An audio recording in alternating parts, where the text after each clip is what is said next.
guys, welcome to Real Sun Enterprises. Sa ngayong araw na ito, tuturo sa inyo yung paggamit ng fire alarm system. Napaka-importante nito, lalo na kapag naka-encounter tayo ng mga sunog-sunog. Makikita natin sa mga establishment kung ano yung fire alarm system, kung paano ito gagana at kung ano ba siya, during fire gagana ba siya, tutunog ba siya. So ngayon, tuturo ko sa inyo kung paano basics na paggamit ng fire alarm system. So guys, yung fire alarm system natin, ine-energize siya ng 220 volts at saka 24 volts. So usually pag nagkakasunog, usually brown out, diba? So mawawala ang ating power. Yung fire alarm natin may backup pa siyang battery. Ito yung 24 volts. So kahit mawalan siya tayo ng kuryente during fire, gagana pa rin ang ating fire alarm system. For example, nawala ng kuryente, ito yung breaker natin, baba natin. So absent yung 220 volt. So makikita natin dito magkano siya magpo-fault. So AC fault, ayaw nag-AC fault. Once na pinalik natin, nagka-power na uli ng kuryente, mawawala na yung fault.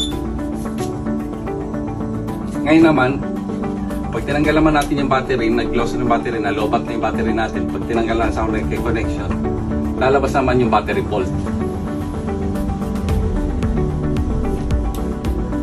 Ayun, no? Nag-blink yung battery fault.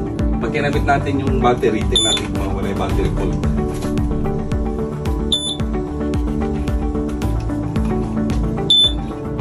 So nakakabit na yung battery, magno-normalize na yung panel natin.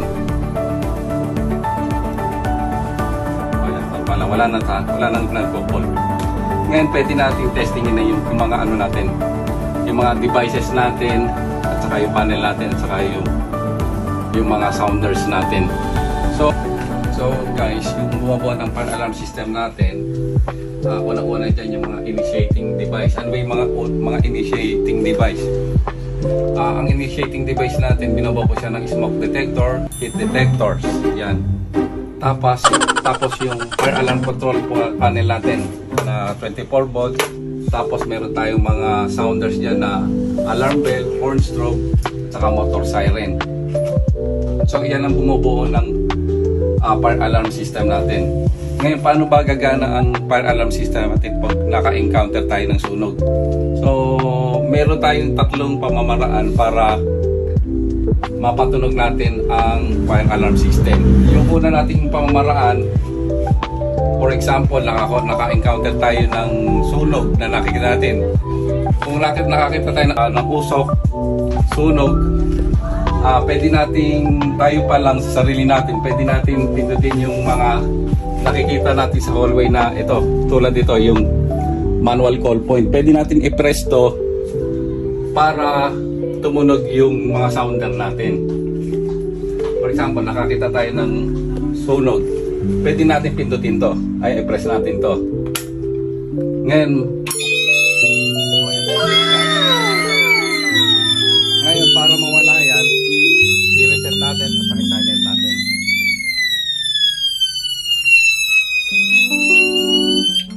Ayan. Ngayon, para hindi na siya tumunog, i-yan natin. I-reset natin. Ayan. So, back to normal po siya. Yun yung unang pamaraan. Tayo pa lang sa sarili natin, pag naka-encounter tayo ng apoy o sunog, pwede natin pindutin habang di tumutunog yung sounder natin. Tayo pa lang, para ma-aware yung mga tenant natin sa building, pindutin na natin yung manual call point sa mga hallway na nakikita natin. Ngayon, yung pangalawang pamaraan para tumunog uli yung fire alarm system natin, pwede natin makita to sa mga guardhouse, ito sa lobby, yung fire alarm control panel natin. Pag naka-encounter ulit tayo ng mga apoy, sunog, at ako'y nasa malapit dito sa control panel, pwede natin pindutin itong evacuate. Pindutin natin ito. Ayan, tutunog ulit siya. Ngayon, i-silent natin.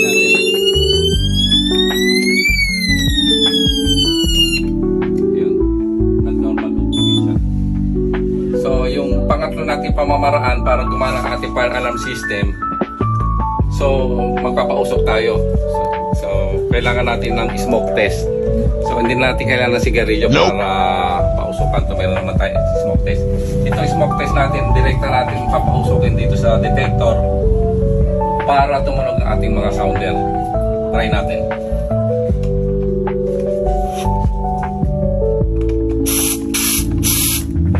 Ayan, natin natin kung tutunog.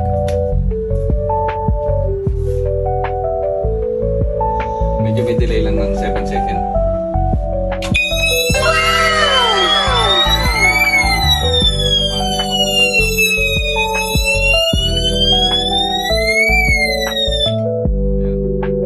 Minsan may tendency mag-alarm uli siya, sounder natin, kung may natira pang residue dito ng smoke.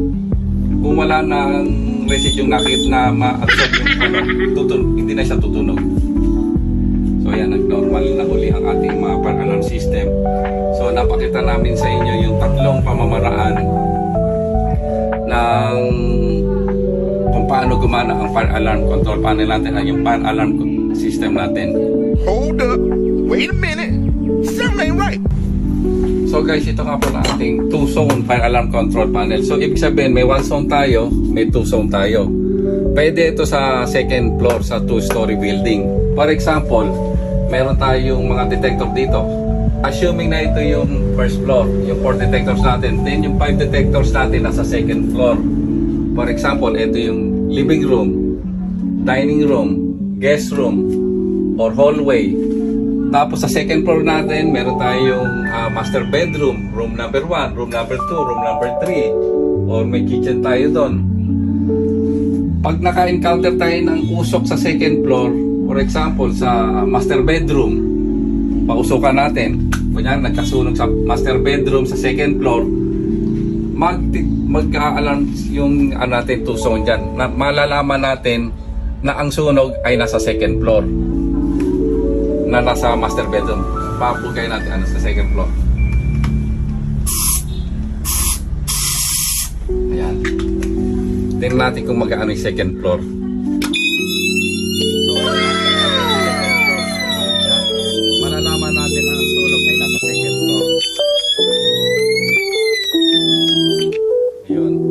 Ngayon, nalaman natin na yung sunog sa master bedroom nag-appear sa panel natin sa second floor. Nakita natin na nag-alarma siya papuntang sounder natin.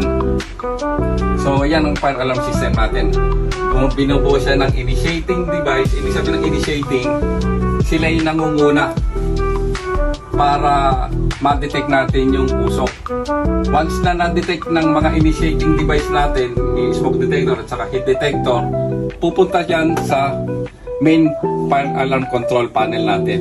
So yung panel natin, ang tendency niyan, once na na-detect yan, papuntang panel, siya ang magbibigay sa mga input device natin ay sa output. Yung output device natin, yan ang mga bumubuo ng sounder natin, yung alarm bell, horn strobe, at ng motor siren natin. Yan ang bumubuo ng fire alarm system natin. So nakita nyo na, binubuo siya ng mga manual call point, detector, heat detector, fire alarm control panel, mga sounder natin. So yan, nakita natin kung paano mapagana ang ating fire alarm control system natin.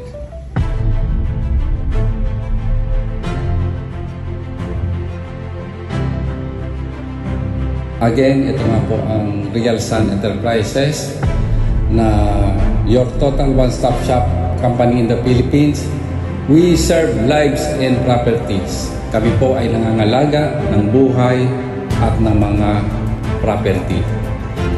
Dito sa company namin, meron rin po kami mga fire trucks, ambulansya na handang sumerbisyo sa aming mga kababayan pagdating sa mga sakuna, sunog. Ito po ay binibigay namin ng libre na walang bayad at bukal sa aming puso para sa aming mga kababayan.